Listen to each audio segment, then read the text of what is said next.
Hey, great to have you here. So I want to do something a little bit different on the channel for today. And I want to start by saying I really appreciate everyone's support when it comes to subscriptions or likes or comments and stuff like that, especially because I do branch out to different areas and I don't want to stick to necessarily just one topic on the channel. Obviously, I get to certain focal points, but the ability to talk freely about different areas is something I really enjoy. So just want to start by saying super thankful for the support, regardless of what we wind up covering here on the channel.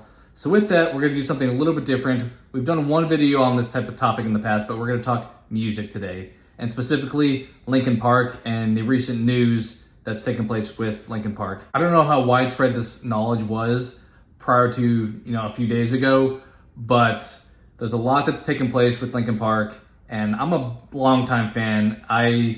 They're one of kind of the OG bands for me personally. I've bounced around to more current stuff since then, but when I think of my kind of pastime as far as my historical bands that are in my backlog, especially as I get older, eventually you have kind of your old bands. Like I think of like my parents' generation being more the Beatles type. My Beatles were bands like Blink-182, Linkin Park, Green Day, Disturbed, things like that. Those type of bands that have been around for 20, 25 years or so forth at this point in time, which it's crazy how fast time goes by, but that's the reality of how long these bands have been around for. But as mentioned, been a long time fan of Linkin Park since Meteora, since Hybrid Theory and so forth, and really enjoyed those first couple albums. I liked some of their later stuff as well. I actually bought the Minutes to Midnight CD, and then some of their later ones, I like a few songs on the albums, but I don't personally have a lot of knowledge of necessarily the entire track list of some of their more recent albums that they had with Chester before his passing. As I said, I don't know how much knowledge people had more than a few days prior to this happening, but I had seen that they had posted on their social media about having a show and big news. And I was actually driving the other day and I heard on the radio that it mentioned, hey, there's a new Linkin Park song that we're going to play here in the next 20 minutes. I wound up hearing that and I had no knowledge of necessarily what to expect. I had not listened to the song, had seen any of the headlines about who or what the change necessarily was, what they were coming back with. I know we just recently, over the last year or so, had the release of the old stuff that they came out with in their backlog, like Lost and so forth, which was really cool to get Chester kind of returning in some fashion with Linkin Park. But obviously he's no longer with us, so I realized there was gonna be something different, but wasn't sure what that would be. And upon listening to it, okay, it sounds the same vibe-ish. And then I noticed when the main lead singer comes on after we get Mike Shinoda with his typical rap style that he has, but then it cuts to, I believe, like the chorus, and I hear the female vocalist come on, and I gotta say the first listen, as I said, I listened to it on the radio in the car. Upon first listen, I was a little taken aback by it, and I want to start by saying I don't intend to have any really hating on anything with this channel or just giving my opinion. I want to be genuine with my opinion, but I want to always be respectful in how I try to do so. So all that said, upon first listen, I was really surprised. I was like, this doesn't sound like Linkin Park. This is not what I'm used to when I think of Linkin Park with the balance of Mike and Chester and so forth. Obviously, you're not going to have that, but I was just super surprised to hear the dramatic change from what we had with Chester previously. And as mentioned, I didn't necessarily love it. I wound up listening to the song a day later, listened to the music video, and I went into listening to that with a little bit of a different mindset. I went into it with the mindset of, you're not listening to Linkin Park. You're just trying to listen to a good rock song. And when I did that, I really wound up enjoying their new song a lot more, just because you're not going to replace Chester. They could have anybody that's amazing, and it's not going to replace Chester. So there shouldn't be the expectation that it's going to be the exact same. When I switched that mindset as far as this isn't Linkin Park to saying, just listen to this without any pre-existing expectations about what you're listening to, I enjoyed the new release a lot more than I did originally, and I actually thought it was a pretty decent song. So that was kind of a realization of like, okay, they could do something completely different. A lot of times when bands replace lead singers, they go for the exact same type of sound. It makes sense. You want to be able to replicate your old songs and your old sound and tone that you've had. And they did not do this with Linkin Park. Obviously, Emily, who's the new lead singer, is similar as far as she can do the same types of things Chester did, but having a female vocalist from a male, that's going to be a dramatic change no matter who's ultimately doing the singing. So they went a different route here, having a completely different sounding person, even if she does things that Chester did in some aspects of the songs, I would say. But so unique, and all kudos to them for trying something different. A lot of bands wouldn't take that risk, I would say. So definitely credit to them for trying something that is a little bit out there, a little bit of left field, and is a bit of a risk to take, I would say, essentially. And as I said, Emily Armstrong is the new lead singer. I had never heard of her before. Apparently she was in a band called Dead Sarah. I'm not overly familiar with them, but sometimes that's good. I almost prefer sometimes when I don't have any pre-existing expectations of somebody, because you can just enjoy the sound, or if it's an actor or something like that. You know, a lot of times I like watching things that there's not just a lead start that I know, just because you're enjoying the subject matter instead of just expecting to be carried by a specific person. So wasn't overly familiar with her and her background overall. And I saw they had their album is coming out in November, so curious to see what that sounds like. Hopefully it winds up being a lot more of what we heard on the first song. And I will say though, after listening to that first song's music video, I jumped over to, they did a show, I believe in Los Angeles, that came out around the same time. They were live streaming it. And that was a bit of an interesting listen. I will say, as I mentioned, when I first listened to their new release, didn't love it. Upon changing my mentality going into it, listened to it a couple more times and enjoyed it at this point in time.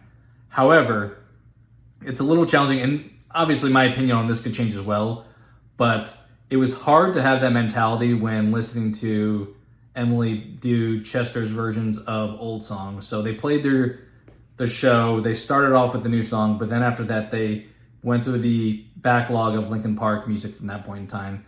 And there's definitely times where, I don't want to say it sounded like a cover or things like that, but you expected to hear Chester singing something and it wasn't. And as I said, nobody was going to replace him, so it's hard to really do that, to replicate that sound.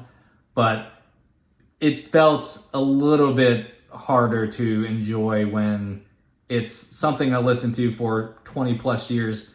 You know, something like Somewhere I Belong, I think was one that I was like, it's not, it's still a good song and played by her, but it's not what you expect. So there's that expectation when it comes to the stuff that they've done before with somebody else. As soon as somebody new comes in, if they make new stuff, there's not any pre-existing nostalgia that's tied to it, especially those really old songs. I think she did better on the songs that, and this is just probably nostalgia speaking, but the songs that were more recent that I hadn't listened to hundreds or thousands of times, I felt were more fitting. But overall, I thought she did a pretty good job. And honestly, I hope the very best for her taking over Chester's role. I hope she knocks it out of the park.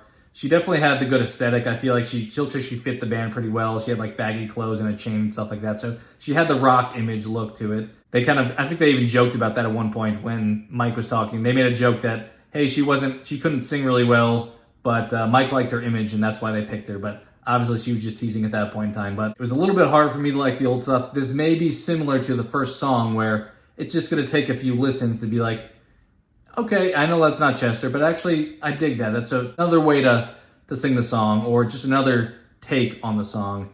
And as mentioned though, she does a good job. She does a lot of the things that Chester did pretty well, I would say. Like one that I can think of that is an older song, but One Step Closer in that live show, I thought she did a really good job doing kind of that scratchy vocals that he has when he's screaming. I think she handled that really well.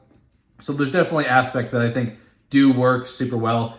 There was one point, I don't know if it was her mic or her voice that just cut out at one point. She kind of even looked and kind of laughed. So it felt like she realized something got messed up. But as I said, just overall, I wish her the very best. And hopefully everybody embraces her as a new role, even if it's something that takes getting used to, or it may not be your thing, but you can still be an adult about it and just accept that you can listen to the old stuff still. And if you don't want to listen to new stuff, that's fine too. I'm definitely going to check out how the album comes in November and continue to listen to her playing the backlog. And it's probably stuff that's going to eventually be fitting at some point. And as I said, there's some of them that like One Step Closer that felt already like a pretty good job, but it's just going to take, I think, a few more listens to get the whole backlog and be like, okay, this feels like Linkin Park essentially. And I will say that'll be interesting too with the new album coming out in November. That new song, I still don't really listen to that song and think this is Linkin Park. I think it's a good rock song, but it doesn't have the same vibe that Linkin Park had, and that's okay too.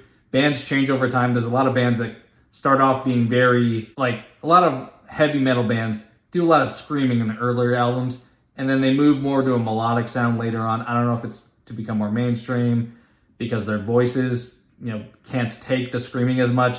Plenty of reasons why people may change their sound over time, which totally makes sense. But I will say the new song does not sound like Linkin Park's vibe for the most part. But we'll see the direction they wind up taking. It was kind of funny at one point. Actually, it was almost obviously he knew what he was doing. But there was one point where Mike said, "The role of replacing Chester Bennington is," and I was like, if you say Emily, some people are going to be very, very mad. But he said, "Each of you," like the crowd. He wanted the crowd to sing. I don't know if it was Faint or some other song, but that was a little bit, I was like, you're going to frustrate some diehard fans here. But it was a good kind of transition saying, hey, get the crowd involved in the song. So what are your guys' thoughts? As I said, just wanted to quickly take a few minutes to give my feedback and just discuss the changes with Linkin Park. Obviously, they have a long track record, but I think the new direction can be appropriate to take at this point in time. It's been, I'd have to look back. I think it's been since 2017, maybe. It's been quite a while since the Linkin Park actually put out new stuff, but I don't know. I look forward to seeing, and I'm going to go into things cautiously optimistic with Emily as a front lead vocalist, obviously alongside Mike. It's something I think they're going to do well at it. I think it's kind of a risk, and some people are going to get annoyed by it, but I think it's going to pan out for them. So what do you guys think? Did you enjoy the song? Did you enjoy the concert of the old stuff? Just would love all of your feedback down below on any and all things Linkin Park, and just how bands evolve over time with their sound as well. So appreciate you guys so much for your time watching today. As mentioned, I know I covered kind of a variety of topics, so thank you so much. I really appreciate the support, and I hope to talk to you again soon.